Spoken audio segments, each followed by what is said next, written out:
जाट समाज है वो पूरी तरह से एंटी कांग्रेस होता था। चौधरी छोटूराम के समय से ही कांग्रेस विरोधी विचारधारा जाट समाज की बन गई थी। तो हमने देखा है जिस समय चुनाव आते संयुक्त बूथ होते थे तो खास तौर पर बीसी वर्ग और एससी वर्ग और ब्राह्मण वर्ग ये कांग्रेस के परंपरागत वोट होते थे। तो ब्राह्मण तो क्योंकि मुकाबले की ताकत थी, लेकिन एससी और बीसी की गलियों के सामने उस टाइम बैलगाड़ियां होती थी वो अड़ा के बंद कर देते, जेड़ी गंडासी लेके खड़े हो जाते हैं कि इनको वोट नहीं डालने देंगे तो कांग्रेस की वोट डालेंगे। कब की बात है? लेकिन आज भी गरीब आदमी के ऊपर तरह तरह की बंदिशें डाली जाती हैं। उस समय तो बड़ी आम बंदिश थी कि अगर कांग्रेस को वोट दी तो देखेंगे कल किसके खेतों में घास लेने जाओगे। जैसे घास ही बहुत बड़ी कोई वैल्यू की चीज थी, देखेंगे कल किसके खेतों में घास लेने जाओगे। 77 से पहले हालांकि सरकार कांग्रेस की थी, अधिकारी वर्ग में डिस्क्रिमिनेशन नहीं था। हालांकि बेशक वो किसी वर्ग विशेष से हो आदमी अधिकारी, वो दूसरी जाति के साथ कोई भेदभाव नहीं करता था। उसके पीछे मैं कारण समझता हूं कि 77 तक जो सरकारें चली है, जैसे ज्यादातर 77 तक लंबे समय तक सबसे ज्यादा जो मुख्यमंत्री रहे वो तो बंसीलाल रहा। ये चौधरी देवीलाल एक बहुत ही श्रूड पॉलिटिशियन थे। वो हर निर्णय को राजनीति के ऊपर तोल के करते थे। जो उनका निर्णय होता था उससे उनको कितना राजनीतिक लाभ प्राप्त होगा उसको सोच के वो करते थे। उस हिसाब से जो उनके निर्णय हुए, क्योंकि उनके सामने पूरा परिदृश्य बड़ा स्पष्ट था, वो जमीन से जुड़े हुए थे। लेकिन चौधरी बंसीलाल ने कहा था, तो कांग्रेस ने नेतृत्व परिवर्तन कर दिया था 86 में कि भाई तुम थोड़ी सी बात मेरी मान लो तो SYL का पानी में ला दूंगा। और वो पंचों सरपंचों को ले जाके दिखा के भी लाए थे नहर बनती हुई। लेकिन देवीलाल के पक्ष में इतना आंदोलित हो चुका था हरियाणा, किसी ने बंसीलाल की बात को नहीं सुना। वरना उस समय हरियाणा में पानी लग चुका होता है, SYL आ चुकी होती है। अच्छा, जो हम तो समझते हैं कि हम परिपक्व नहीं थे, हमारी सबकी बेवकूफी थी और पूरा हरियाणा ही बेवकूफ बन गया था। तो देवीलाल को प्रचंड बहुमत दे दिया। उसके बाद पता चला कि भाई देवीलाल का उद्देश्य सत्ता प्राप्ति का था, ना पानी लेने की कोई ललक थी, ना को हरियाणा के कुछ दिलवाने की ललक थी। लोगों के दिमाग में ये बात आई। तो एक और बात घटना का आज आपको बीच में उल्लेख करूंगा। लेकिन 10 मिनट बाद ओम प्रकाश चौटाला शरद यादव की कोठी के ऊपर बैठक थी, दन दनाता हुआ मीटिंग में गया और देवीलाल के साथ गाली गलौज बुरी तरह से ओम प्रकाश चौटाला कुछ उसके वर्कर थे बुरी तरह से चौधरी देवीलाल के साथ खिलाफ नारेबाजी और दोबारा बैठक बैठी। तो चौधरी देवीलाल और मैं गए तो चौधरी देवीलाल कहने लगे, बोगुणा जी सफेदों की टिकट दोबारा चेंज करो, रामचंद्र जांगड़ा को दे, पुराना वर्कर है। तो कर्पूरी जी बड़े हैरान थे, बोले रामचंद्र जांगड़ा को टिकट तो दी थी। बोला नहीं जी, ओम प्रकाश ने कटवा दी थी। अच्छा, अरे बोला ये क्या मतलब है, हमारा ओबीसी का एक ही तो नेता है हरियाणा में। मैं चुनाव को पूरा पीक पर ले गया, हालांकि मुझे एक पैसा नहीं दिया, ना मुझे कोई पोस्टर दिया, ना कोई बैनर दिया, ना झंडा दिया, ना कुछ नहीं दिया। लेकिन मैं संगठन का तो मैं भी माहिर था और उस टाइम तो बिल्कुल जवान था। चुनाव से एक दिन पहले जब चुनाव प्रचार बंद होना था उससे पहले दिन देवीलाल से बयान दिलवा दिया कि हमने रामचंद्र जांगड़ा से समर्थन वापस लेके सरदूल सिंह को दे दिया, मेरा चुनाव धड़ाम देगी और मारवा दिया।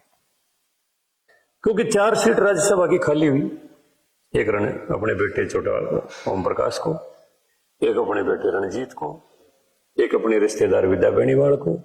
और जो आदमी सारी उम्र नेहरू के परिवारवाद के खिलाफ नारे लगाता रहा, चारों अपने परिवार में बंसीलाल को उन्होंने संदेशा दिया, फटाफट अंदर लेके आओ, मेरे बेडरूम में बुला लिया उन्होंने। उनके बेडरूम तक बहुत कम लोग जा पाते थे, उन्होंने अपने बेडरूम में बुला लिया।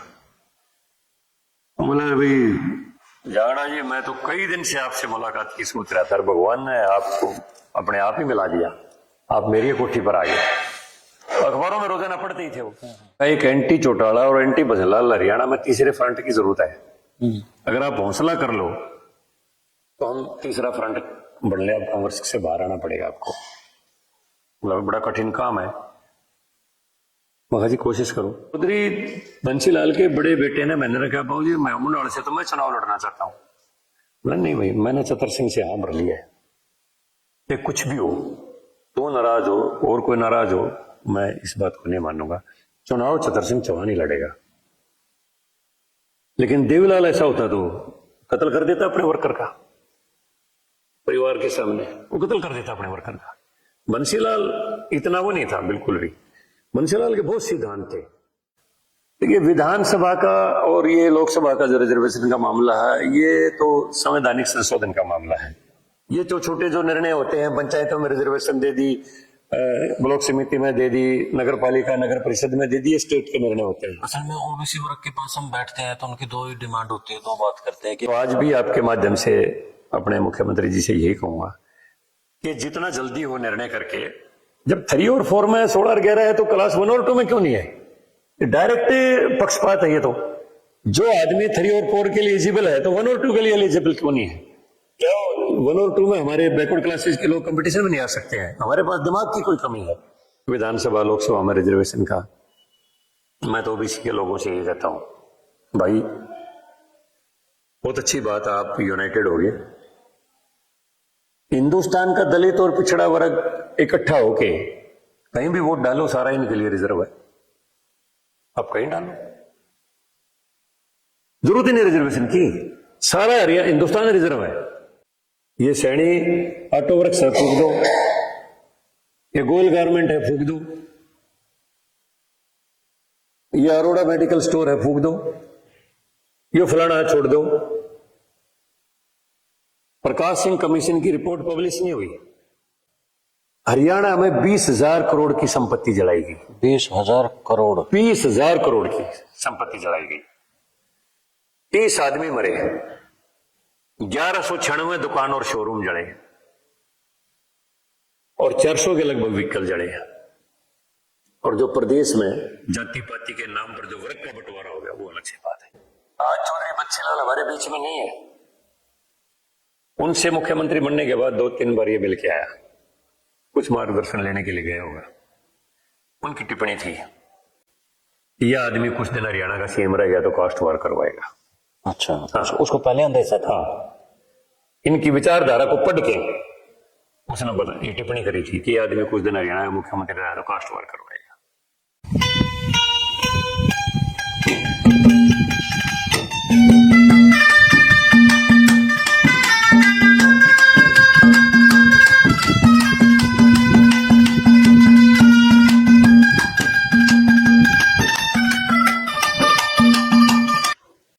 सभी को नमस्कार, राम राम। मैं आपके साथ कुलदीप खंडेलवाल और आप देखना शुरू कर चुके हैं द इनसाइडर न्यूज। और आज हमारे साथ है रामचंद्र जांगड़ा जी, जो कि राज्यसभा सांसद है। और उनको सुनते हैं आप, जब हरियाणा की राजनीति में एक इनके जो एक बात होती है, हलचल मचा देती है।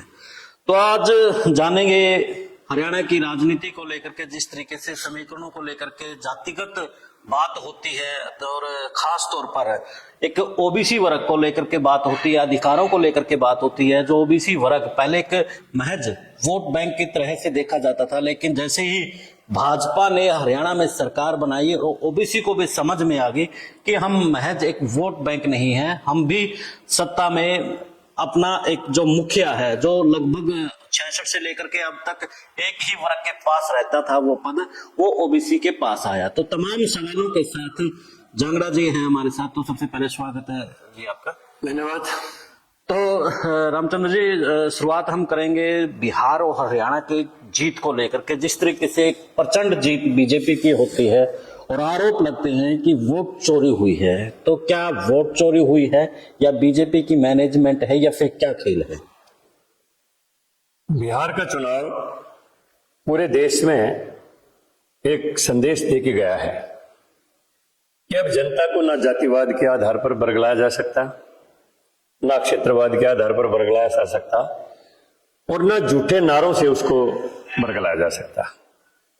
जनता विकास चाहती है, जनता शांति चाहती है, जनता सामाजिक न्याय चाहती है। और इन सब बातों के ऊपर सबसे बड़ी जो बात है, जनता राष्ट्रवाद के साथ है। पिछले 11 सालों से देश में जो सत्ता में परिवर्तन आया, नरेंद्र मोदी जी देश के प्रधानमंत्री बने, उसके बाद बहुत से मूलभूत परिवर्तन हुए। जिनको जनता एक के बाद एक देख के निर्णय कर रही है, और विपक्ष लगातार अपने ही दांव पे ऊपर, अपने ही झूठे वायदों के कारण और अपनी ही खोखली बातों के कारण जो है ना, हर बात में धराशायी हो रहा है।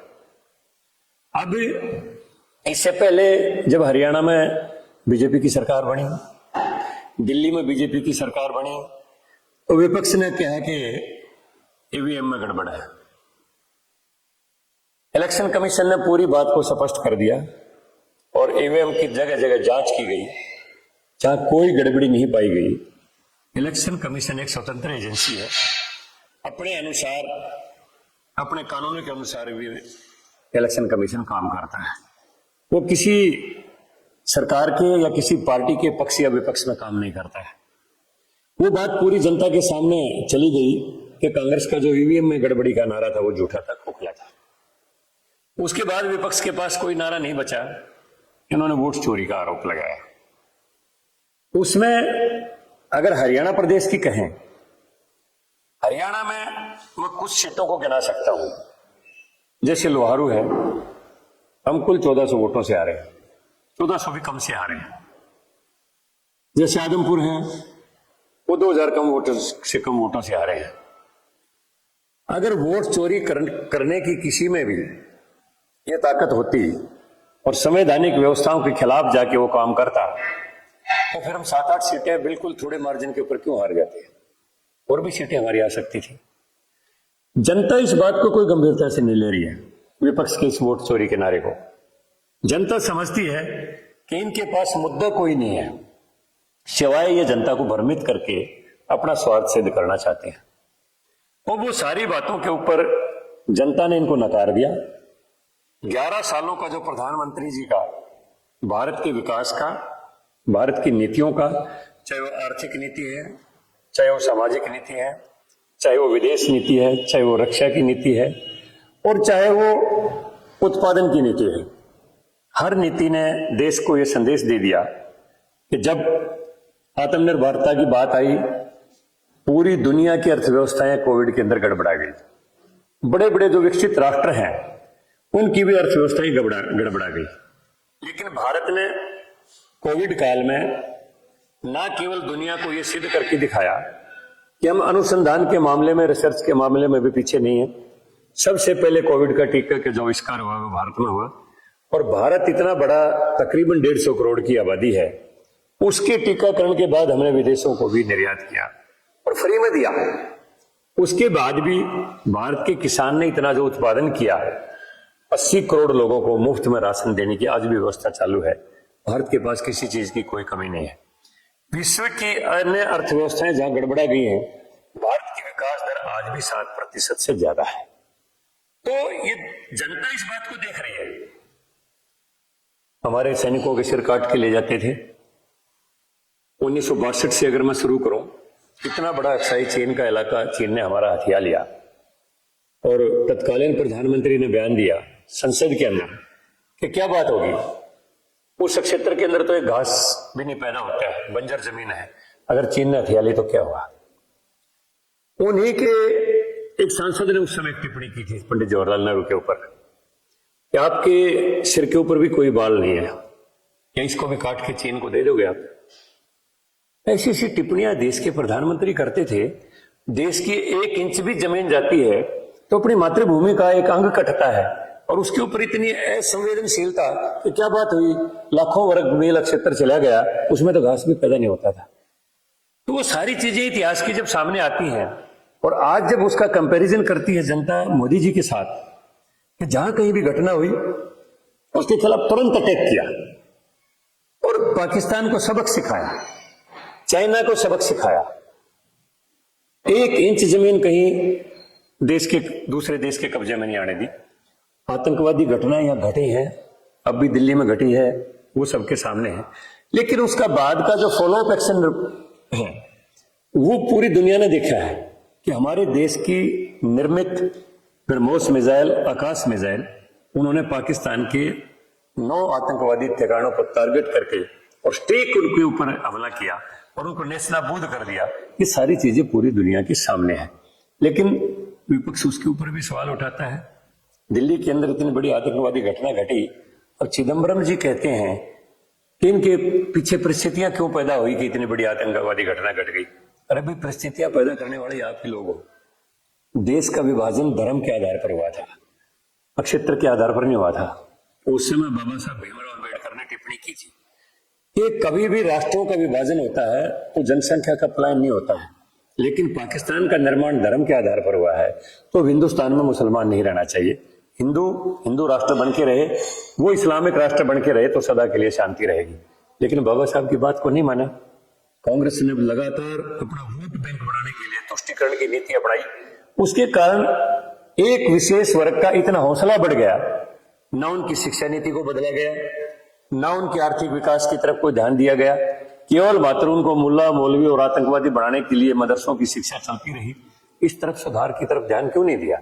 एक पढ़ा लिखा आदमी भी अगर आतंकवादी बनता है तो उसकी शिक्षा में कहीं ना कहीं दोष है। और प्रारंभिक शिक्षा जो मदरसे से प्रारंभ होती है वही बच्चे की नींव रखती है। अगर नींव किसी भवन की खराब है तो पूरा भवन खराब है। और वहीं से शुरुआत हो जानी चाहिए थी। जिस दिन हिंदुस्तान आजाद हुआ, जिस दिन भारत को आजादी मिली, उसी दिन देश की शिक्षा नीति को बदल जाना चाहिए था। सबके लिए एक राष्ट्रवादी शिक्षा, सबके लिए मुफ्त चिकित्सा, ये ऐसे मूलभूत परिवर्तन होने चाहिए थे, लेकिन वो नहीं हुए। मोदी जी ने आने के बाद 5 लाख तक का आयुष्मान भारत कार्ड बना दिया। गरीब आदमी को कहीं चिंता करने की जरूरत नहीं। और अब तो सरकार ने निर्णय कर दिया कि 70 साल का होने के बाद उसकी जिम्मेवारी सरकार की हो जाएगी। उसको आयुष्मान के लिए कहीं अप्लाई करने की जरूरत नहीं। 70 साल का वृद्ध आदमी है तो उसकी देखभाल सरकार के जिम्मे होगी। तो ये चीजें जो है, ये भारत की जनता एक एक परख रही है और उनको देख के निर्णय कर रही है। भारत का लोकतंत्र परिपक्व है।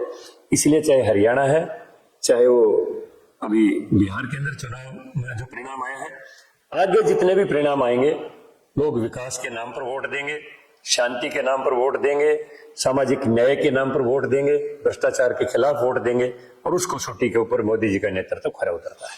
जांगड़ा साहब, जैसे आपने बताया कि हमारे भी यानी कि बीजेपी के कुछ एमएलए थे जो कम मार्जिन से जीते हैं। दादरी और राय को लेकर के मैं भी इसके ऊपर स्टडी की, तो दादरी का जो इतिहास रहा है वो हार जीत का जो मार्जिन रहा है वो बेहद कम रहा है।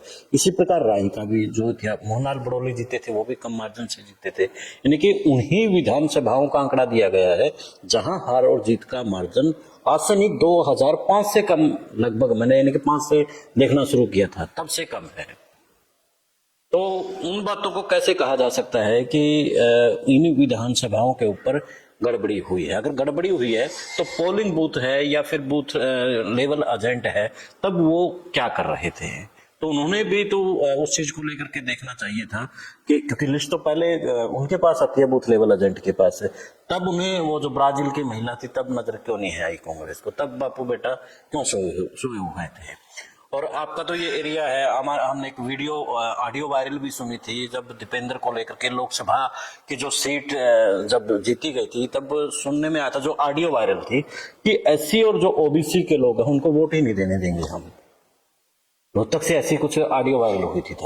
आज तो फिर भी बहुत परिवर्तन है, लेकिन आज भी मैं कह सकता हूं कि दबंगई चुनाव के अंदर चलती है। हालांकि मैंने वो जमाना देखा है, मैं 50 साल से पॉलिटिक्स में हूं। उस समय हमारा विशेष तौर पर जो जाट समाज है वो पूरी तरह से एंटी कांग्रेस होता था। चौधरी छोटूराम के समय से ही कांग्रेस विरोधी विचारधारा जाट समाज की बन गई थी। तो हमने देखा है जिस समय चुनाव आते संयुक्त बूथ होते थे, तो खास तौर पर बीसी वर्ग और एससी वर्ग और ब्राह्मण वर्ग, ये कांग्रेस के परंपरागत वोट होते थे। तो ब्राह्मण तो क्योंकि मुकाबले की ताकत थी, लेकिन एससी और बीसी की गलियों के सामने उस टाइम बैलगाड़ियां होती थी, वो अड़ा के बंद कर देते, जेड़ी गंडासी लेके खड़े हो जाते कि इनको वोट नहीं डालने देंगे तो कांग्रेस की वोट डालेंगे। ये कब की बात है? ये 75 तक भी चलता था। हरियाणा के जन्म के बाद भी हाँ होता रहा है। तो मैंने देखा है वो जमाना, और मैं क्योंकि 75 से ही काफी सक्रिय राजनीति में रहा हूं। उसके बाद 77 के बाद कुछ लोकतंत्र की बहाली हुई।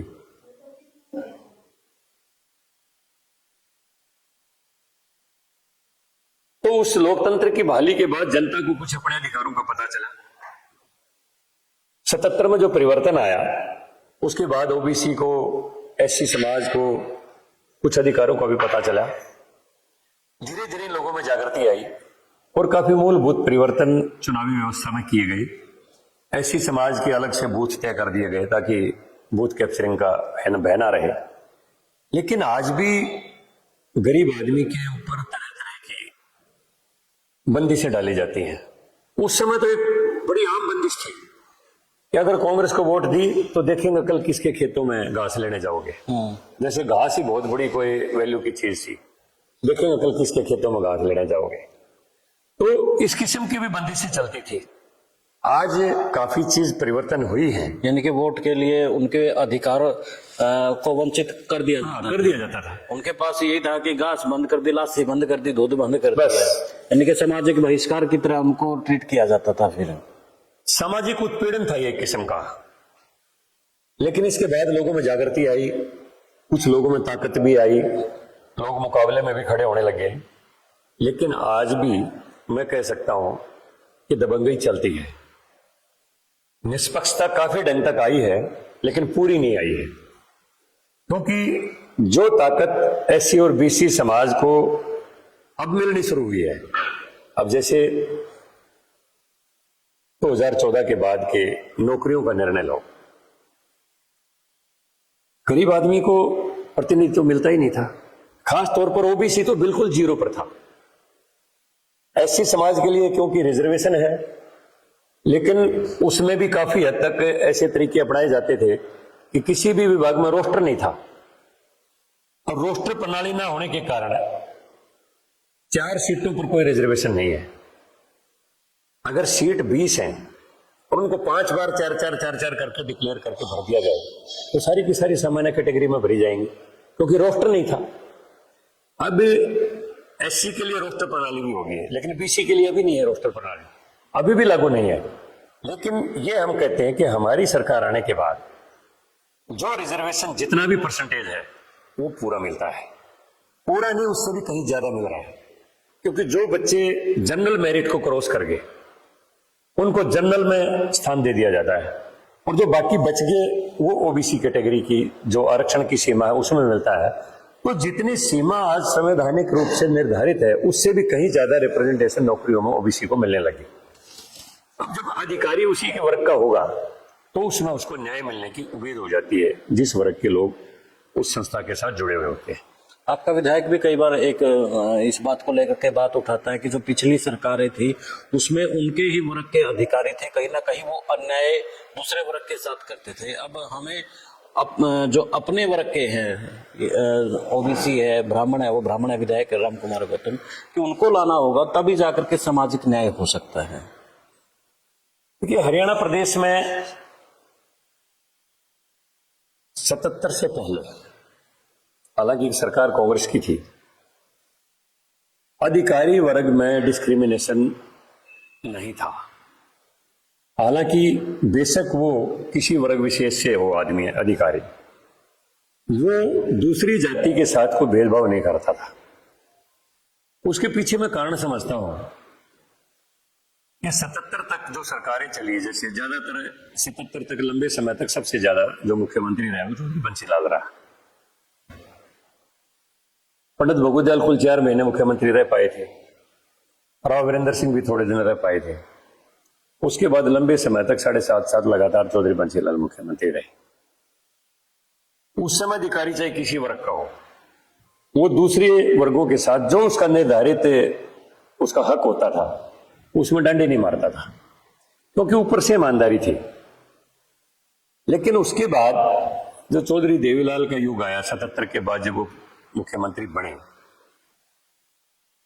हम भी उनके साथ थे। हालांकि चौधरी देवीलाल के साथ मैंने उन्हीं के साथ राजनीति काफी लंबे समय तक की है।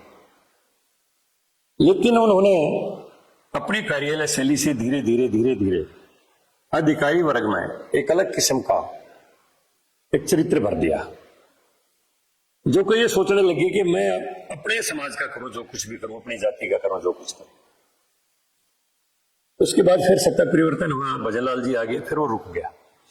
मैं बीच में टोकूंगा जी। देवीलाल को तो कमेरे वर्ग का मसीहा कहा जाता है और कहा जाता है कि उन्होंने तो सब वर्गों का भला किया है।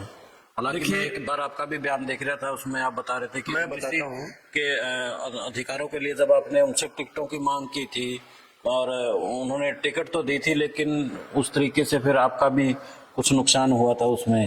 ये चौधरी देवीलाल एक बहुत ही श्रूड पॉलिटिशियन थे।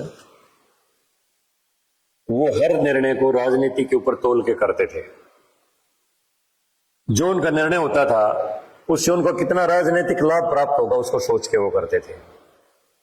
उस हिसाब से जो उनके निर्णय हुए, क्योंकि उनके सामने पूरा परिदृश्य बड़ा स्पष्ट था, वो जमीन से जुड़े हुए थे कि तू एक वर्ग से राजनीति में आगे नहीं बढ़ सकता है। इसलिए वो पिछड़ों की भी बात करते थे, दलितों की भी बात करते थे, लेकिन अंदर का जो हिडन एजेंडा था, रियलिटी कुछ और थी, वो कुछ और था। और वो बड़ा बाद में लोगों को महसूस हुआ। 77 के बाद 2.5 साल तक उन्होंने कुछ ऐसे निर्णय किए, जैसे बुढ़ापा पेंशन उस समय 100 रुपये शुरू हुई थी, 17 मुख्यमंत्री आए वो। उसके बाद गांव में ऐसी वर्ग के लिए चौपालें नहीं थी, उनकी जो बारातें थी वृक्षों के नीचे रुकती थी। एक चौधरी देवीलाल ने निर्णय किया, भाई अपने ढंग की एक मिसाल, गांव गांव में हरिजन चौपाल, ये नारा लगा था और चौपालें बनी। तो लोगों को लगा कि ये सभी वर्गों के लिए काम करने वाले नेता हैं। और वो धीरे धीरे धीरे धीरे इस बात को इतना पीक पर ले गए, जैसे बार बार कर्पूरी जी को बुलाते थे हरियाणा में, उनसे कहलवाते थे कि देवीलाल पिछड़ों का भी असली भला करने वाला यही लीडर रहेगा। मुझे साथ रखते थे। दलित वर्ग से कृपाराम पुनिया जी को जोड़ा,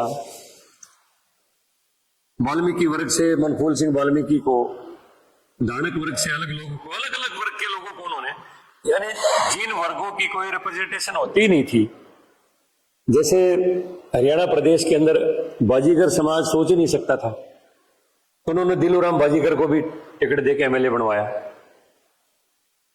एससी समाज की राजनीति, क्योंकि चमार जागरूक और पढ़ी लिखी कौम थी, तो उनके इर्द गिर्द रहती थी, उन्होंने दानक को, वाल्मीकि को, इनको मुकाबले में रिप्रेजेंटेशन दी, तो सबको लगा कि ये सबके लिए काम करने वाले हैं। एक ये कह सकते हैं सर पॉलिटिशियन था, उसने जनता की नब्ज को देखता था वो, और ग्राउंड पे वो चीजें दिखाई जो हकीकत में थी ही नहीं। तो जैसे मैंने कहा, उनके हर निर्णय के पीछे एक बड़ी राजनीतिक सोच होती थी, और उसी सोच के तहत 87 तक इस बात को इतना पीक पर ले गए वो कि 87 में 90 में से 85 का बहुमत आना। इतना बड़ा बहुमत कभी किसी का आया भी नहीं और आएगा भी नहीं। लेकिन मैं अपने अनुभव के आधार पर कह सकता हूं, 1982 में यहीं से महम से चौधरी देवीलाल ने पहला चुनाव लड़ा था। मुझे एक दिन चौधरी देवीलाल कहने लगे, 75 से मेरी उनसे जान पहचान होगी थी, जब वो 3 बाई इलेक्शन थे हरियाणा में। रोड़ी से वो खुद चुनाव लड़ रहे थे, महम से हमारा पंचायती उम्मीदवार था हरसरूपुरा, और 9 से थे तैयब हुसैन कांग्रेस के जीते थे, और रोड़ी और महम विपक्ष ने जीती थी। वहां से चौधरी देवीलाल बने थे, यहाँ थे हरसरूपुरा। उस समय से मेरा उनका परिचय था, मैं उनके साथ रहा। 82 में चौधरी देवीलाल कहने लगे, भाई रामचंद्र, 82 से पहले की बात है, कर्पूरी जी को लेके आए थे हम, भाई अकेले जाट से तो कोई काम चलेगा नहीं, और ये ओबीसी कांग्रेस का वोटर है, इसको अपने साथ नहीं जोड़ोगे तो काम चलेगा नहीं।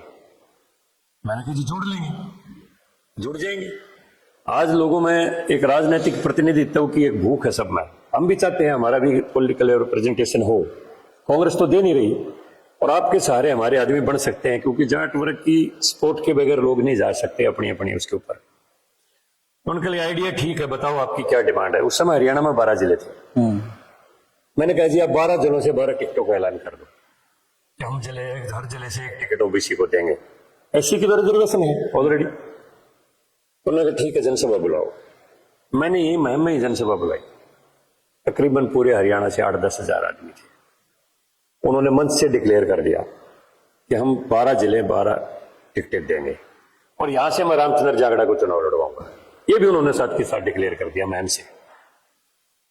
अब महम के जो राजनीतिक हमारे कार्यकर्ता थे, उन्होंने ये तो रामचंद्र जांगड़ा बनेगा एमएलए, ये तो चौधरी देवीलाल की वजह से जाट वोट देगा और बीसी इसकी वोट बैंक है ही। ये तो एमएलए बनेगा, वो तो राजनीतिक प्रतिद्वंदिता होती है। उन्होंने चौधरी देवीलाल को ये मना लिया कि जी आप ही मैम से चुनाव लड़ लो। तो चौधरी देवीलाल ने मुझे हरियाणा भवन बुलाया और कहने लगे रामचंद्र मेरे ऊपर हल्के के लोग आए हैं काफी आपके हल्के के कि आप मैम से चुनाव लड़ लो। आप मेरे लीडर थे वो, माँ जी आपका मन है तो आप लड़ लो। बोले तू क्या करेगा? मैं आपकी सपोर्ट करूंगा और क्या करूंगा। मैं नहीं चुनाव तो तेरे को तो लड़वाऊंगा। माँ जी मैं बाहर के हल्के से कहां चुनाव जीतूंगा, मेरी छोटी सी उम्र थी। मैंने तू सालावाद से फार्म भरा, मेरा फार्म भरवा दिया सालावाद से। लेकिन टिकट वहां पर एक जोरावर सिंह एडवोकेट थे, चौधरी चरण सिंह थे क्योंकि राष्ट्रीय अध्यक्ष, टिकट पर साइन तो उनके होने थे।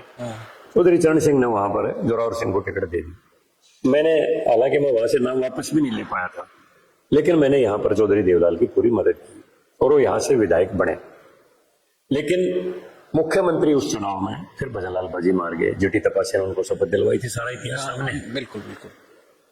चलो चौधरी देवलाल ने कहा भाई मैं 12 टिकटें नहीं दिलवा सका, क्या करूं? चौधरी चरण सिंह प्रेसिडेंट थे, साइन तो उन्होंने करने थे, अब उन्होंने नहीं दी तो मैं क्या करूं? तो मैंने कहा जी आपने लिस्ट भी नहीं दी उनको, बिन टिकटें को आप बैकवर्ड को दे दो, आप लिस्ट तो देते, आपने लिस्ट तो नहीं दी। वर्बली गया था। हाँ वर्बली आपने कह दिया, आपने कोई लिस्ट नहीं दी भैया बैकवर्ड की भी यही हल्के बैकवर्ड के इनको यहां से टिकटें दो। नहीं मैं तो आपको लड़वाना चाहता था सालावाद से। मुझे मेरी बात छोड़ो, 12 टिकटों की बात हुई थी, 12 की लिस्ट तो आपने नहीं दी। लेकिन चलो नहीं आओ, उन्होंने कहा भाई क्या करो, मेरे हाथ में नहीं था। चौधरी चरण सिंह अध्यक्ष थे, वो नहीं मानते, कोई बात नहीं, मामला निपट गया। 85 में SYL समझौता आया। मैं बीच में चाहूंगा जो देवीलाल ने टिकट आपकी जगह खुद लड़े, वो उसकी भी सोच हो सकती है या फिर कार्यकर्ताओं की थी वो बाद में कुछ ऐसा? तो वो कुछ भी हो, हमारी तो यही थी भाई, क्योंकि यहाँ के लोग स्थानीय जो आपस में राजनीति में प्रतिद्वंदी होते हैं वो गए भाई। चौधरी देवलाल ने भी ये सोचा कि सुरक्षित हल्का है, क्योंकि ये शुरू से एंटी कांग्रेस हल्का था और यहाँ से ताकत कम लगेगी, तो इसलिए चुनाव लड़ लो तो अच्छी बात है। उन्होंने भी ये सोच लिया, लेकिन मुझे उन्होंने सालावाद से देने का वायदा किया था, जो बात नहीं बनी। अब यहीं तक बात है। 85 में राजीव लोंगोवाल समझौता आया SYL का। अब और फाजिलका के कुछ गांव हरियाणा को देने का निर्णय लिया, चंडीगढ़ पंजाब को दे दिया गया। उसके विरोध में फिर आंदोलन हुआ। हालांकि उस समय हम इतने परिपक्व नहीं थे, लेकिन चौधरी बंसीलाल ने कहा था, तो कांग्रेस ने नेतृत्व परिवर्तन कर दिया था 86 में, कि भाई तुम थोड़ी सी बात मेरी मान लो तो SYL का पानी में ला दूंगा। और वो पंचों सरपंचों को ले जाके दिखा के भी ले थे नहर बनती हुई। लेकिन देवीलाल के पक्ष में इतना आंदोलित हो चुका था हरियाणा, किसी ने बंसीलाल की बात को नहीं सुना, वरना उस समय हरियाणा में पानी लग चुका होता है, SYL आ चुकी होती है। अच्छा, जो हम तो समझते हैं कि हम परिपक्व नहीं थे, हमारी सबकी बेवकूफी थी और पूरा हरियाणा ही बेवकूफ बन गया था। तो देवीलाल को प्रचंड बहुमत दे दिया और जैसे ही हरियाणा में सत्ता परिवर्तन हुआ, वहां पर सिख जो खालिस्तानी समर्थक उन्होंने वहां पर कुछ मजदूरों की हत्या की और SYL का काम वहीं पर रुक गया। और परिणाम ये हुआ कि बादल ने, देवीलाल का जो दोस्त था, वो खुद नहीं चाहता था। उसके बाद पता चला कि भाई देवीलाल का उद्देश्य सत्ता प्राप्ति का था, ना पानी लेने की कोई ललक थी, ना को हरियाणा के कुछ दिलवाने की ललक थी। लोगों के दिमाग में ये बात आई। तो एक और बात घटना का आज आपको बीच में उल्लेख करूंगा। चौधरी देवीलाल ने सन 1985 में फिर कहा रामचंद्र जुटो भाई। माजी जुटे नहीं, लेकिन अब जिले 17 हो गए, 17 टिकटों का वायदा करो हम जुट जाए। तो बोला भाई अब तो बहुगुणा जी अध्यक्ष हैं, लोकदल B बन चुका था और मैं ही देने वाला, मैं ही लेने वाला, कोई रुकावट नहीं, जितनी कहोगे उतनी दे दूंगा, आप लोग जुटो। हम जुट गए और पूरा हरियाणा देवीलाल के पक्ष में आंदोलित हो गया। जब टिकटों का बंटवारा होने लगा, मैंने कहा जी वो 17 टिकटें, बोला भाई 17 कैसे हो सकती है, नहीं हो सकती, वो नहीं हो सकती। मतलब कितनी दोगे, कुछ तो करो।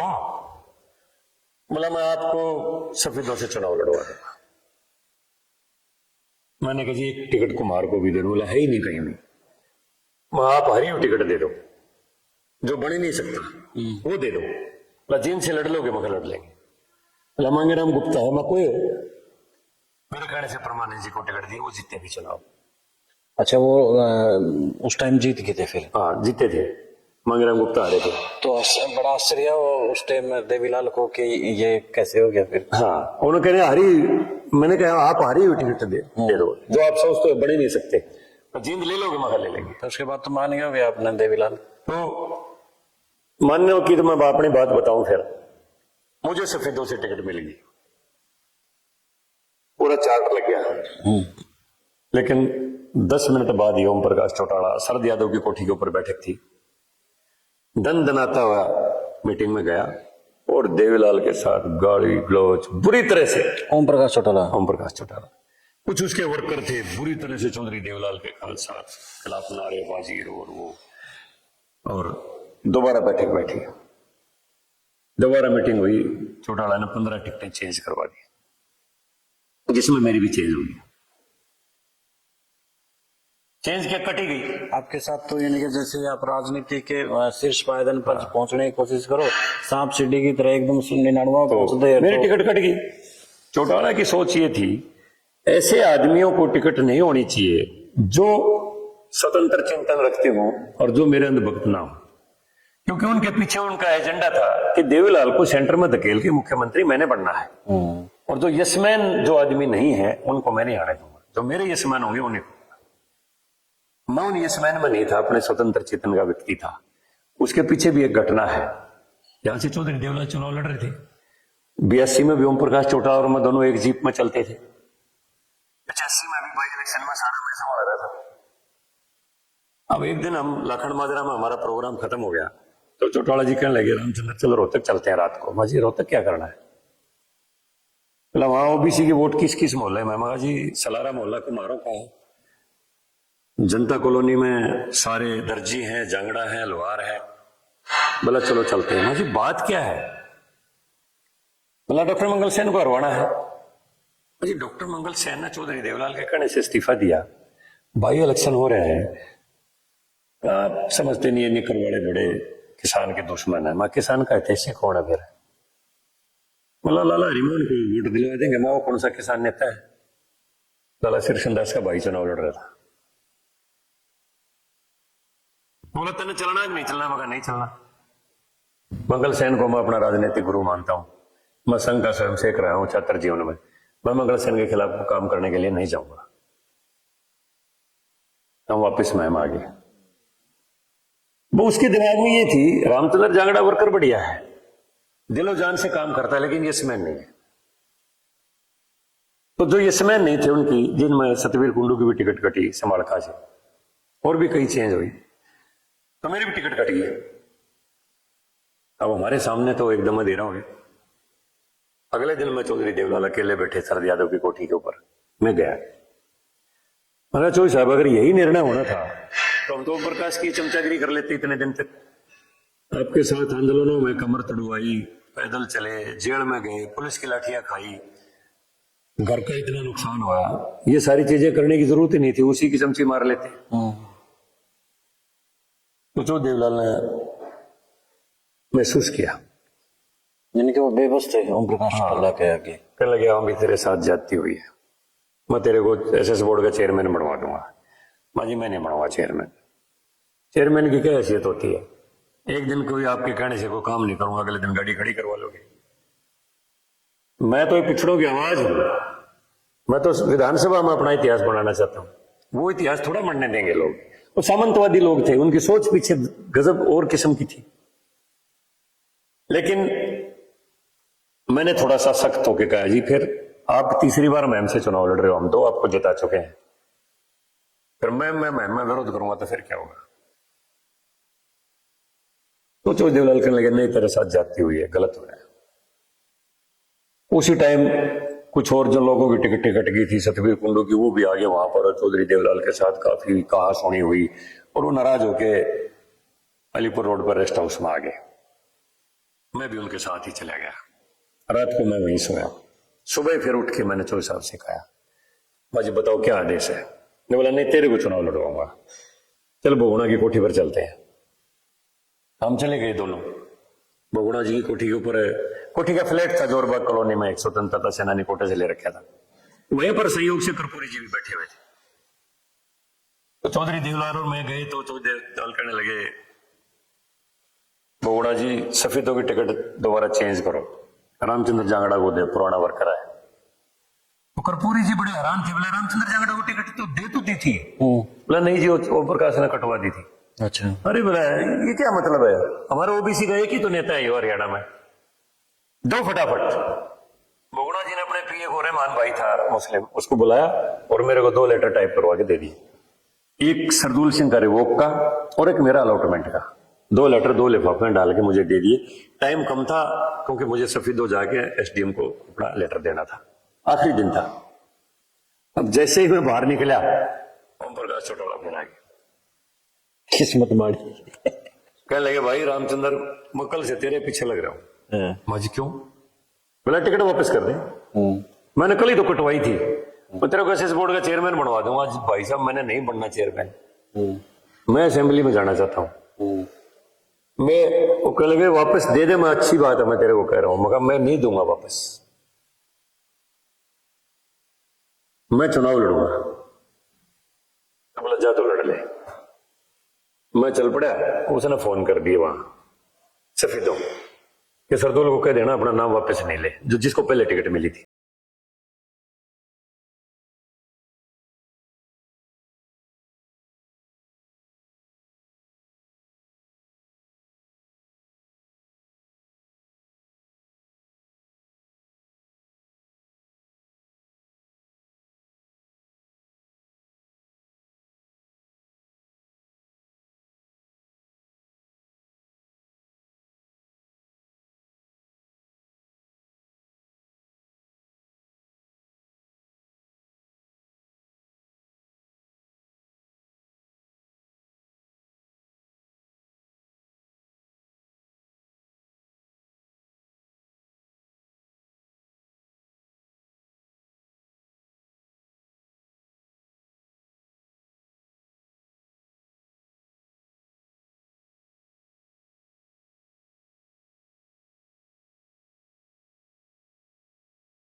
दी। वो भी कोई बात नहीं कि 5 अन्य जातियों को मिला के 16 और प्लस 11 करके उन्हें 27% पूरा कर दिया, लेकिन वो क्लास 3 और 4 तक सीमित कर दिया। क्लास 1 और 2 में जो पुराना 10% था उसी को छोड़ दिया। और बड़ा चालाकी से नोटिफिकेशन था, इस बात के ऊपर मेरी बजलाल से भी बड़ी तू मैं हुई थी। उसमें था, जब ये नोटिफिकेशन आया मैंने पढ़ा कि position of reservation in respect of class 1 and 2 post shall not be disturbed. इसको तो छेड़ा ही नहीं जाएगा। Caste included in backward classes by the social welfare department of Haryana will be treated as single category in respect of recruitment in class 1 and 2 post और promotion from 3 and 4 post. यानी 3 और 4 से प्रमोशन होके जाएंगे, वो भी सिंगल कैटेगरी कंसिडर होगी। और 1 और 2 में दोनों की सिंगल कैटेगरी, 1 और जो ए और बी कैटेगरी बनाई, तो ए और बी दोनों को मिला के 10% में उसने बाउंड कर दिया बजनलाल ने। बड़ा चालाकी भरा नोटिफिकेशन था। उसके बाद बैकवर्ड के लिए तो क्लास 1 और 2 के तो रास्ते ही बंद हो गए, जो मूल बैकवर्ड था, जिसमें खाती, लोहार, नाई, धोबी, तेली, जोगी, बरागी जितने भी आते हैं, छिंबी वगैरह, इनके तो दरवाजे ही बंद हो गए। उसके बाद ना चौधरी बंसीलाल इसमें परिवर्तन कर पाए, ना चौटाला ने कोई परिवर्तन किया। 2005 में उड्डान आने के बाद काफी दबाव के बाद आखिरी टाइम पर जाते जाते वो जब ये 2014 में चुनाव था, चुनाव से पहले वो निर्णय कर गया।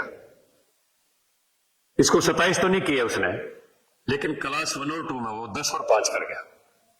10% अकेला कैटेगरी ए के लिए रहेगा, जिसमें ये 42 जातियां हैं, और 5% कैटेगरी बी, जिसमें 5 जातियां हैं, सैनी, गुजर, अहीर, लोधा राजपूत और मेयो। तो उसके बाद 10% अकेला इनके लिए हो गया। लेकिन हमारी पार्टी भी इसको नहीं कर पाई है। ये बहुत बड़ी डिमांड है और मुख्यमंत्री जी से भी कई बार चर्चाएं हो चुकी हैं, लेकिन नायब सिंह जी कह रहे हैं कि हम इसको करेंगे और कर देना चाहिए, क्योंकि इन्हीं की वजह से सरकार है, इन्होंने सरकार बनाई है और आगे भी यही बनाएंगे। ये एनोमली नहीं रहनी चाहिए। मैं तो आज भी आपके माध्यम से अपने मुख्यमंत्री जी से यही कहूंगा कि जितना जल्दी हो निर्णय करके, जब 3 और 4 में 16 और 11 है तो क्लास 1 और 2 में क्यों नहीं है? डायरेक्ट पक्षपात है ये तो। जो आदमी 3 और 4 के लिए एलिजिबल है तो 1 और 2 के लिए एलिजिबल क्यों नहीं है? क्या 1 और 2 में हमारे बैकवर्ड क्लासेस के लोग कंपटीशन में नहीं आ सकते हैं? हमारे पास दिमाग की कोई कमी है? ये स्पष्ट तौर पर एक अनोमली है, इसको दूर करना चाहिए। और मैं जैसा कह रहा हूं आपके माध्यम से भी, मैं मुख्यमंत्री को वैसे भी मिलता रहता हूं, कहता रहता हूं, कहते भी हमें जल्दी करेंगे। ये जितना जल्दी हो कर देना चाहिए। ये बहुत बड़ी विडंबना है, नहीं हुआ है। और जैसा आपने बताया विधानसभा लोकसभा में रिजर्वेशन का, मैं तो ओबीसी के लोगों से ये कहता हूं, भाई बहुत अच्छी बात है, आप यूनाइटेड हो गए। हिंदुस्तान का दलित और पिछड़ा वर्ग इकट्ठा होके कहीं भी वोट डालो, सारा इनके लिए रिजर्व है। आप कहीं डालो, जरूरत नहीं रिजर्वेशन की, सारा हिंदुस्तान रिजर्व है। ये दोनों वर्ग इकट्ठे होकर जिस उम्मीदवार को वोट दे देंगे वही सक्सेसफुल है, वही एमएलए, वही एमपी, वही सरपंच, वही एमपी, सारा हिंदुस्तान रिजर्व है। लेकिन अब होने लग गए, और हमने देखा है महत्वाकांक्षा तो बढ़ गई है, होने लग गए और हो जाएंगे, अगले चुनाव तक हो जाएंगे। अब इनमें जागरूकता है, हम भी रोजाना जागरूकता करते हैं, मेरा तो काम ये रहता है, और अब होने भी लगे। मैंने इस चुनाव में प्रयोग किए थे, पंचायत चुनाव में। उम्र से बेसिक से बूढ़े हो गए हैं, लेकिन काम ऐसा कर दो जवान भी नहीं कर पाता ऐसा। तो मैंने इस चुनाव में कई प्रयोग किए थे पंचायत चुनाव में, और मैं सिर्फ एक उदाहरण देता हूँ, डुमरखा गांव का, जो वीरेंद्र का अपना गांव है। वो 1 वोट से जीता था, 1 वोट से। बड़ा जांगड़ा है वो लड़का, जांगड़ा लड़का, मेरे पीए के चाचा का लड़का है। अच्छा, मेरा पीए है वहीं का, मनीष। मैंने कहा यार यो कह रहा था वीरेंद्र है, ये तो एक बड़ी बात हुई थी वीरेंद्र सिंह के गांव में। मगर इस वीरेंद्र को एक झटका दे के देखो ना गांव में, लकिया करा बाबूजी, मगर थारे कोई छोरा है तो चुनाव लड़ दे, बिलापा नहीं बढ़न देंगे, मगर ऐसा है, SC-BC तुम इकट्ठे हो जाओ और ब्राह्मण से आशीर्वाद मांग लो कि दादा तुमने हमने सारी उम्र थारी सपोर्ट करी, कड़ मारी कर दो। उन्होंने वही किया ब्राह्मणों जाएगा वह जा बेटा हम थारे साथ हैं एक वोट से चुनाव जीत गया हूं। तो मैंने कहा भाई सारे हरियाणा में प्रयोग कर लो। बड़ी चर्चा हुई थी इस बात को लेके, वैसे जाना इस बात में मशहूर हो गई, वोट तो सरपंच बना और 32 से विधायक बना यार, कम मार्जिन से। तो मैं कहा भाई तुम कहीं भी इकट्ठे हो जाओ, सारे हरियाणा सारा देश तुम्हारे लिए रिजर्व है। तो आगे क्या रणनीति रहेगी, क्योंकि आपका सांसद का भी कम ही टर्म बची है, तो आगे देखो बात है जी, मैं तो जैसा मैंने कहा मैं तो कभी एमएलए की टिकट मांगने गया नहीं। बुला के चौधरी देवलाल ने फार्म भरवाया था, बुलाए कि दोबारा काट के टिकट दी थी। चौधरी बंसीलाल ने हमेशा बुला के टिकट दी, ना तेरे को लड़ना पड़ेगा। अब बीजेपी में मैंने कहा चौधरी बंसीलाल जब उधर गए, मैंने कहा जी मैं नहीं जाऊंगा कांग्रेस में। मैं उनके जाने से पहले ही बीजेपी में आ गया था, मैंने कभी डिमांड नहीं की। 2005 में भी मनोहर लाल जी ने कहा भाई चुनाव लड़ ले रामचंद्र, कहीं से मगा जी ना मैं अभी नहीं लड़ता चुनाव, मैं 4 चुनाव हार लिया, मगा थोड़े से दिन मगर मैं पार्टी का काम करूंगा। मैं मोर्चे का अध्यक्ष भी रहा और प्रदेश का उपाध्यक्ष जनरल बॉडी में भी रहा। पूरे हरियाणा में मैंने टूर करके खूब आदमी जोड़े बीजेपी के साथ। 2009 में भी कहा मनोहर लाल जी ने चुनाव लड़ने की इच्छा है, मगर नहीं जी अभी नहीं है इच्छा। 2014 में मैं लड़ना चाहता था, पार्टी ने कहा कि भाई आप लड़ लो चुनाव, माजी अब लड़ लूंगा मैं। तो फिर सारी टिकटें बट गई 90 की 90। मैंने इच्छा भी जाहिर कर दी थी, मैंने हल्का भी बता दिया था, लेकिन 90 की 90 बट गई। मुझे कह लिया अब ये क्या करोगे, मां भाई पार्टी की सपोर्ट करेंगे, लेकिन पार्टी के पास सर्वे गया कि भाई ओबीसी वोट नहीं देगा। एक ही लीडर था हमारे पास रामचंद्र जांगड़ा, उसको टिकट दी नहीं।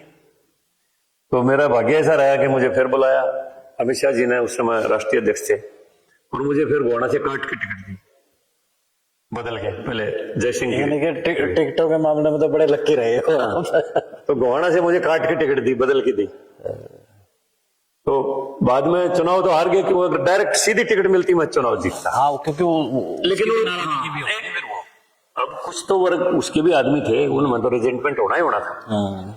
मैं हार गया चुनाव, 10-11 हजार वोटों से हारा, लेकिन 29,000 वोट पहली बार बीजेपी को मिली गोवाना में।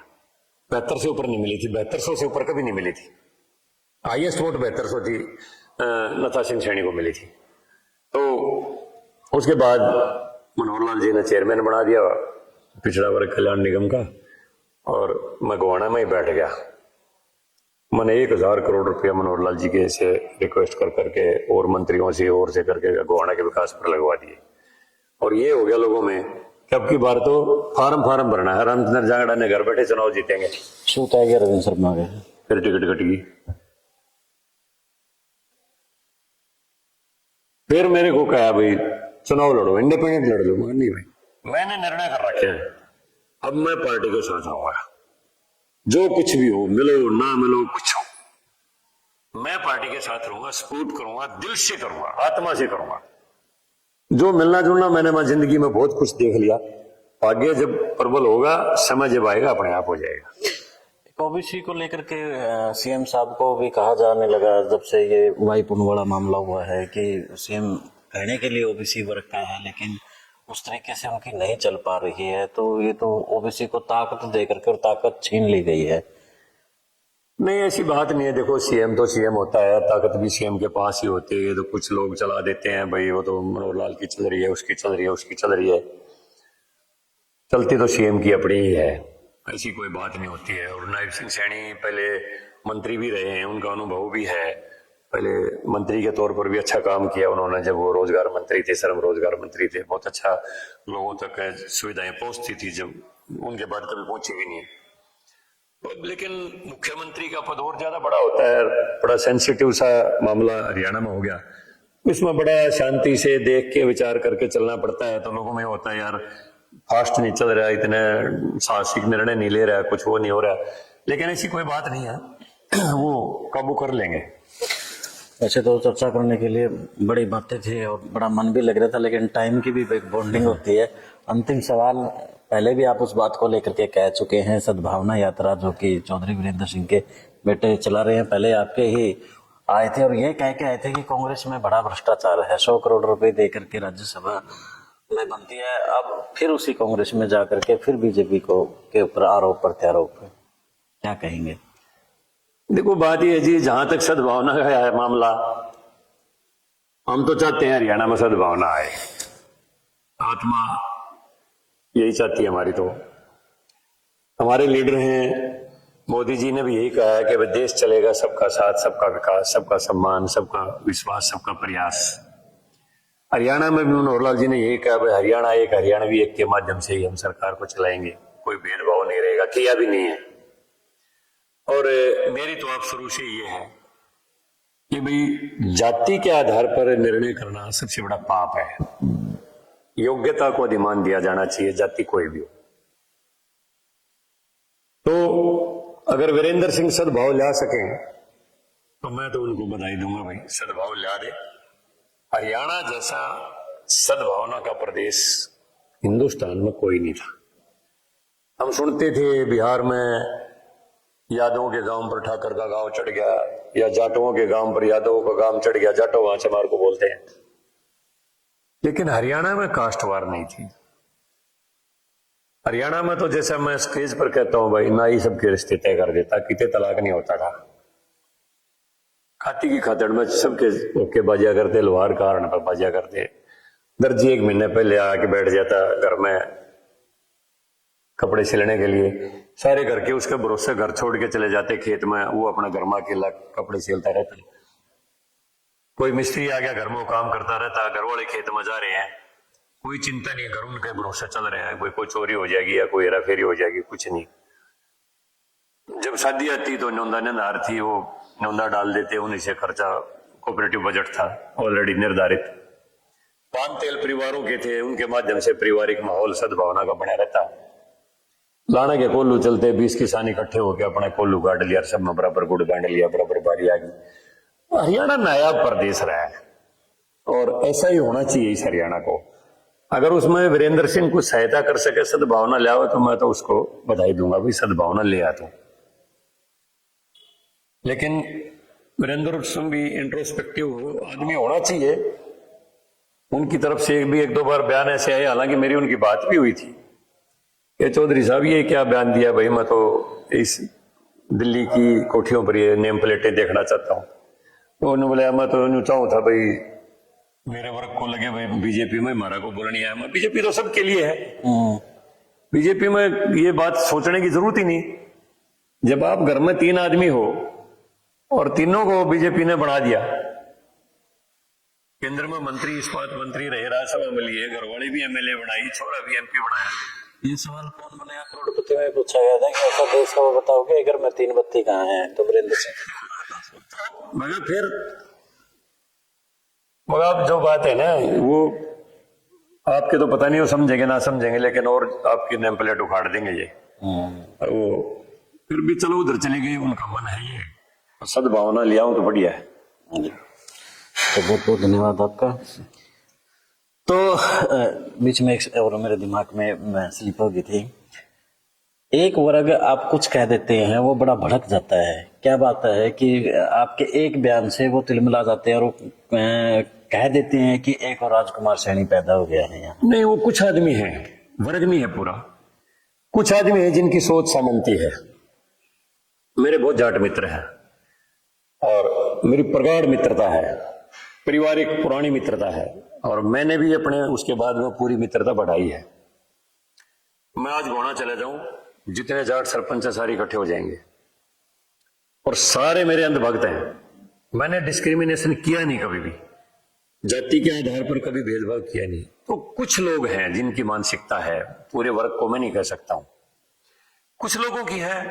अरे मैं जो बात करता हूं मैं ईमानदारी से बात करता हूं, और कोई मैं किसी वर्ग विशेष के विरोध में कभी रहा भी नहीं, आज भी नहीं हूं मैं, और होना भी नहीं चाहिए आदमी को, पॉलिटिकल आदमी को, क्या किसी को भी नहीं होना चाहिए। मैं सद्भावना का समर्थक हूं, सामाजिक समरसता का समर्थक हूं।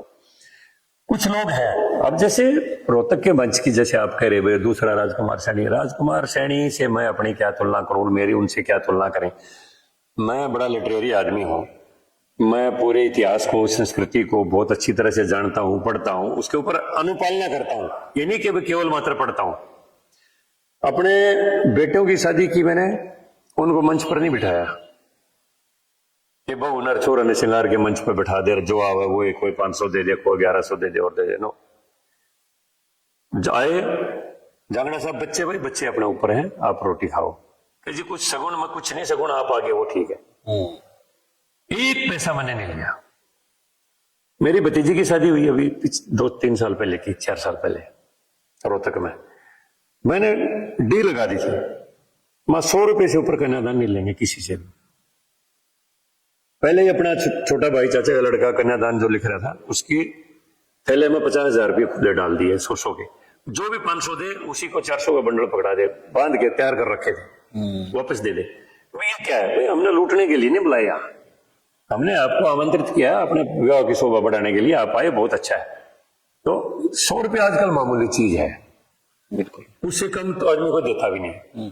तो मैंने 100 से ऊपर कन्यादान नहीं लिया। मैं जो कहता हूं अपने ऊपर अप्लाई करता हूं। और मेरे घर में अभी औरत गई है, ये बहू हमारे चमारों की है, इसका दादा सर हमारे यहाँ नौकरी करता था, एक्सीडेंट में गुजर गया था, इसका घर वाला भी गुजर गया। मेरी रसोई में खाना पकाओ, मेरे मटकों में पानी पियो। हमारे वाल्मीकियों के लड़के लड़कों काम करते हैं, कोई डिस्क्रिमिनेशन नहीं, कोई बर्तन को हाथ ना लगाओ, या खाना ना खाओ, या अपने आप चाय बना के पियो। मैं चंडीगढ़ था, ये सुरेश जी भट्ट इनको पता है, मेरी रसोई में घी का पीपा भरा रहता था, कोई आओ खाना बनाओ खाओ, खुद कोई जाति वगैरह कुछ नहीं पूछता मैं कभी भी। तो मैं अपने ऊपर जो लागू करता हूं उसी बात को कहता हूं। अब कोई विशेष आदमी अगर किसी के दिमाग में कोई जहर है तो उनका जहर कोई निकलता नहीं मेरे से, और किसी से भी निकलता। वो घटियापन का जो होता है वो हर वर्ग में होते हैं, कोई नहीं कि एक विशेष जाति में हो, वो हर वर्ग में मिल जाएंगे ऐसे लोग। तो लेकिन मैं कहता हूं भाई, हरियाणा में जैसे मैंने कहा सद्भावना का प्रदेश रहा है, यहाँ कास्टवार नहीं थी। हरियाणा में 2 ही बार सबसे बड़ी वो हुई है, और दोनों बार आरक्षण उसका माध्यम रहा है। 1990 में चौटाला जो प्रदेश का मुख्यमंत्री था, मंडल कमीशन की रिपोर्ट लागू हुई, विश्वनाथ प्रताप सिंह देश के प्रधानमंत्री थे, हरियाणा में आगजनी हुई। सोनीपत के डिपो में 250 बसें, खड़ी बसों को आग लगाई गई थी। कुरुक्षेत्र का टेलीफोन एक्सचेंज जला था। कितनी किसी जगह लोगों के ऊपर, एससीबीसी के लोगों के ऊपर हमले भी हुए थे, लेकिन फिर भी स्केल कम थी। लेकिन 2016 में तो कमाल ही हो गया। ऐसे कभी हरियाणा में ये सैनी ऑटो वर्क्स है फूक दो, ये गोयल गारमेंट है फूक दो, ये अरोड़ा मेडिकल स्टोर है फूक दो, ये फलाना छोड़ दो। प्रकाश सिंह कमीशन की रिपोर्ट पब्लिश नहीं हुई, लेकिन मैं बिना कोई ऑथेंटिसिटी कोई बात नहीं करता हूं। मैं पार्लियामेंट लाइब्रेरी में गया, मैंने लाइब्रेरी में पूछा भाई प्रकाश सिंह के ऊपर कोई बुक है आपके पास? जी कौन प्रकाश सिंह? मगा जो यूपी के डीजीपी रहे। जी है। मैं कहूं मुझे इश्यू करो। मिल आया। उसमें पुस्तक का नाम है unforgettable chapters in my life, पुस्तक का नाम है। मैंने उसमें पढ़ा, हरियाणा में 20,000 करोड़ की संपत्ति जलाई गई। 20,000 करोड़? 20,000 करोड़ की संपत्ति जलाई गई। 30 आदमी मरे, 1196 दुकान और शोरूम जले, और 400 के लगभग व्हीकल जले। और जो प्रदेश में जाति पाति के नाम पर जो वर्ग का बंटवारा हो गया वो अलग सी बात है। मैं 1 मिनट आपको थोड़ा सा सब्र करना पड़ेगा, इसलिए मैं कहता हूं मैं कोई बात ऑथेंटिसिटी के बगैर करता नहीं हूं। वो अब सुनने वाले में अपना मादा चाहिए, मैं बगैर सबूत के कोई बात नहीं करता हूं। मैं आपको दिखाता हूं अभी।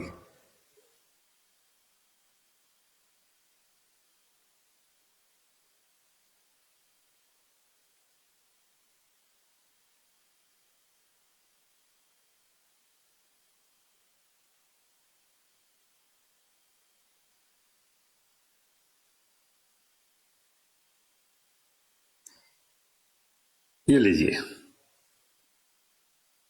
ये प्रकाश सिंह कमेटी की रिपोर्ट है।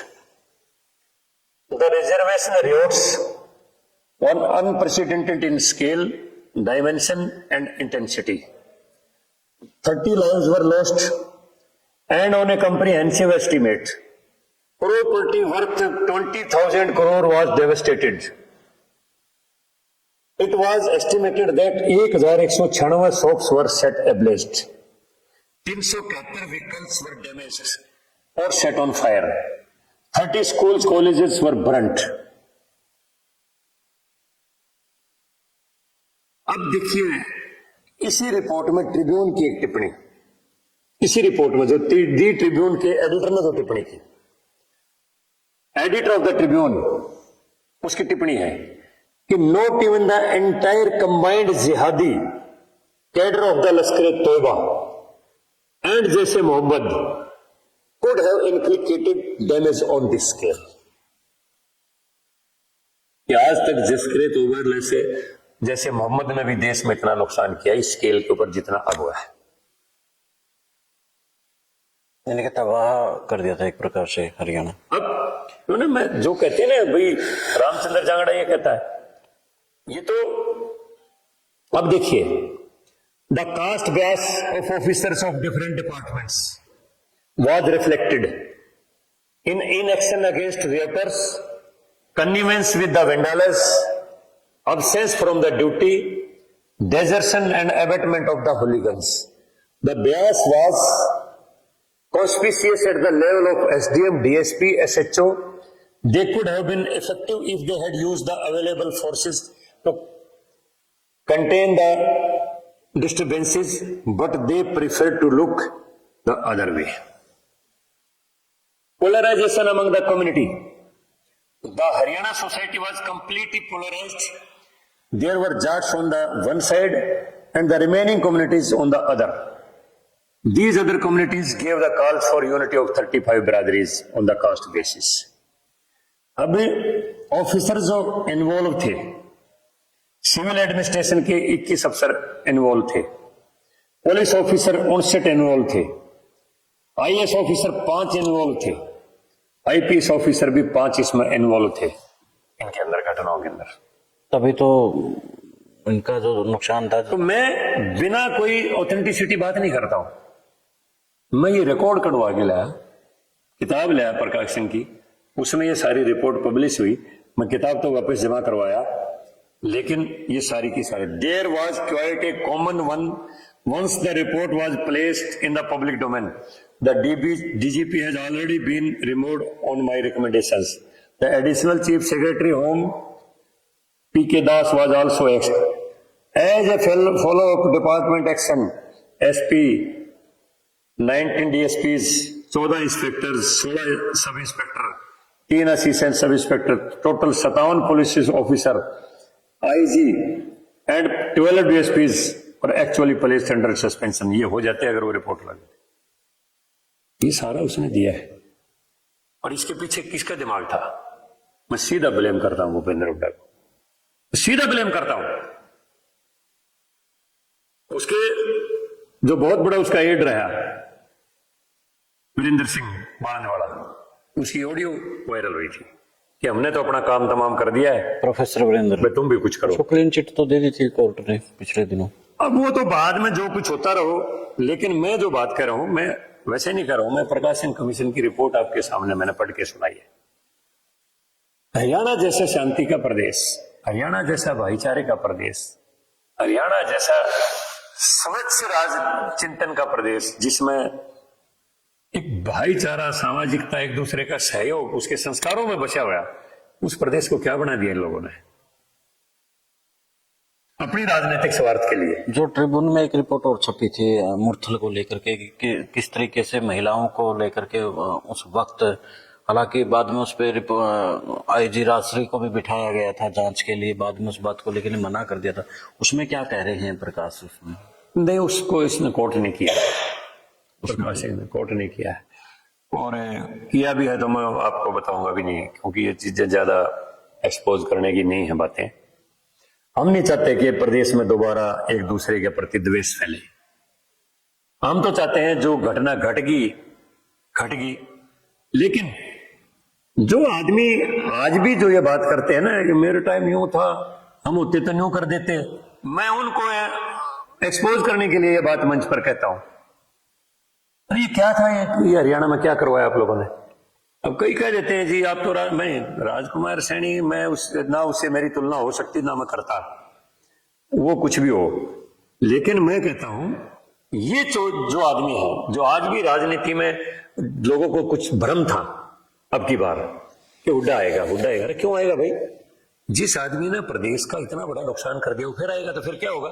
एक संवैधानिक पद पे बैठ के ये कहना कि मैं पहले जाट और फिर सीएम, उसके बाद इस तरह के हालात तो हो सकते हैं।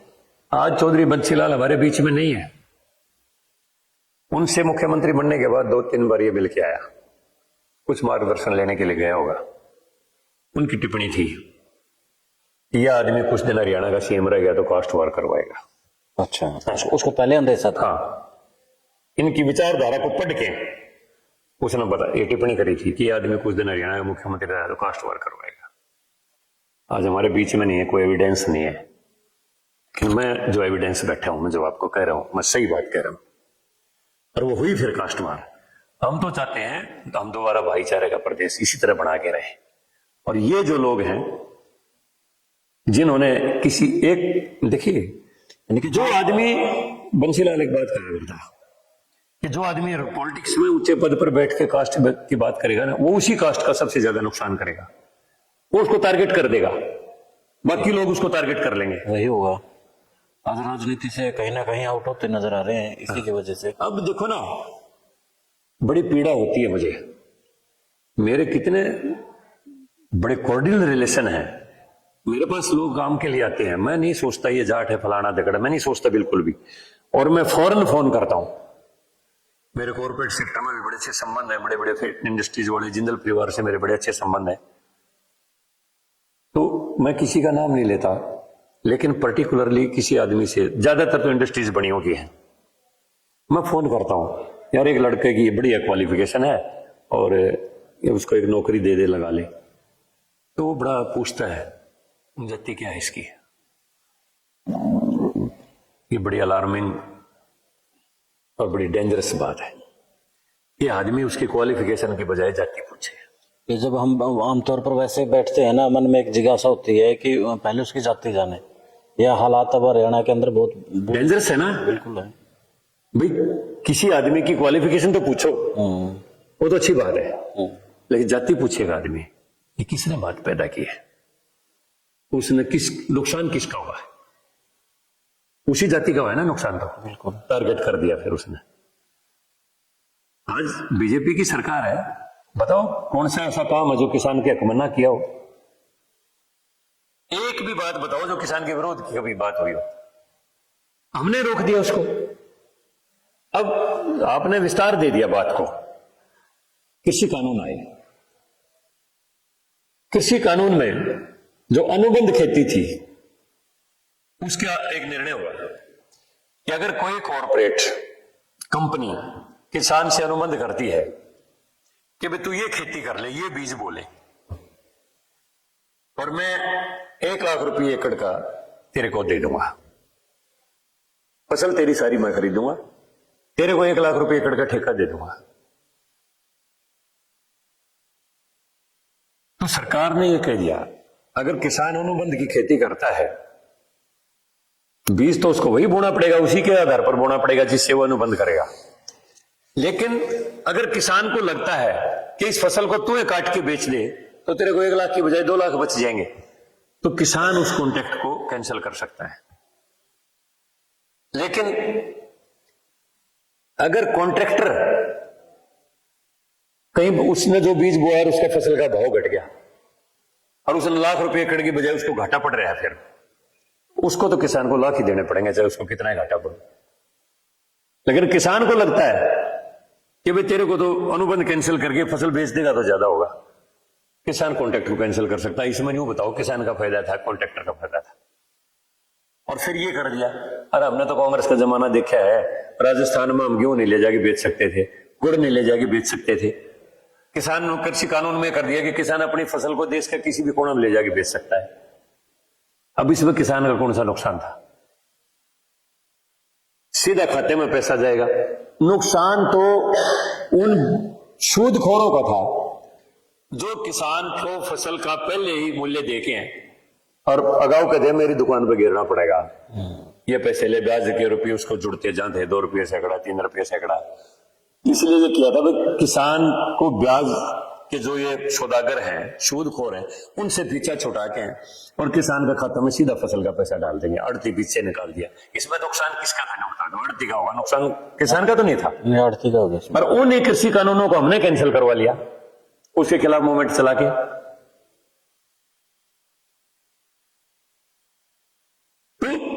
जो गुमराह वो देवलाल कहता था ना भाई किसान को तो बहकाया जाता है, समझाया नहीं जाता, वो बहक के अपना नुकसान कर लिया।